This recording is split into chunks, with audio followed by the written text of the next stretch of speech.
The Knight Protectors of the Great Kingdom of Aerdy, an ancient order of the Old Guard founded under the principles of porcelain, chivalry, virtue, justice, piety.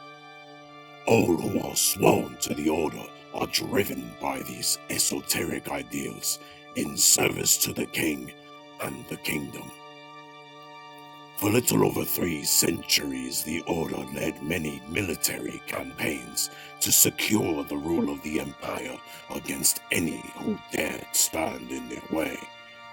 Yet all things come to pass, and the Order was not exempt.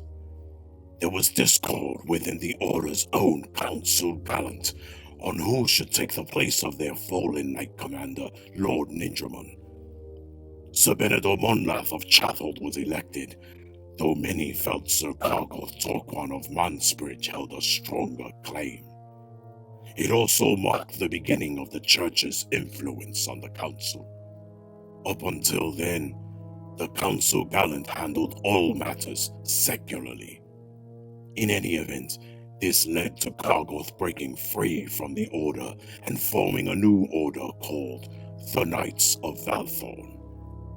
Lord Kargoth took with him 13 of some of history's most famous knights. The brothers Bold, Merrill, and Ferian Nalax, Sir Forin Veer, Sir Lorin the Boar, yet none so famous as Defar Torquan. Lord Defar led countless successful campaigns against the kingdom's greatest enemies, the Frost Vikings of the North. It even earned him the nickname Terror of the Froos.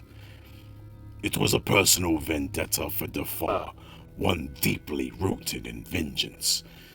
So you can imagine his disgust when a treaty of peace was struck between the Vikings and then King Uranin. Defar ignored the treaty and continued the onslaught, committing murder upon Viking settlers that were now under the protection of the Accord. It was mercy that stayed the king's hand, who banished the Night Lord to the westlands of the Bone March, forced to live out his days in exile. Lord Defar accepted the king's decision and erected a castle bearing his own name.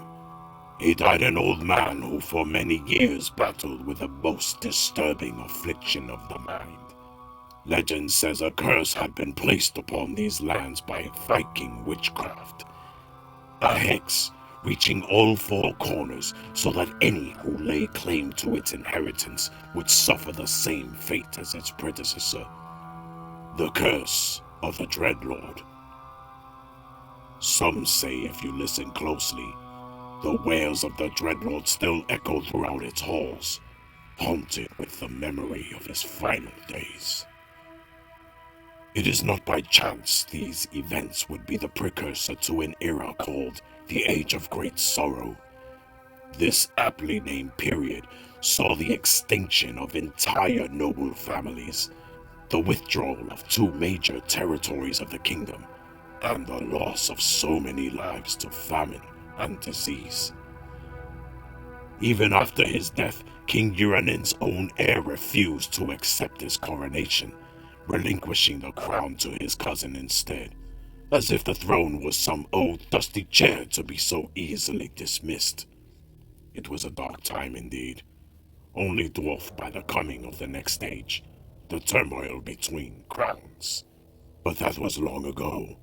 Today the Knight Protectors are no more, and the Knights of Valthorn exist only in tribute by King Ivid's Order of the Royal Knights and the Knights Majestic of the Companion Guard, orders who are sworn to the king.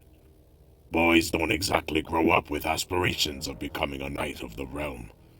Those days are far behind us, and with the current state of our kingdom, it is a wonder why any knights exist at all. Perhaps chivalry is a dying concept, or perhaps we could be witnessing its rebirth. With all the injustices of our world, perhaps a fresh start is exactly what we need.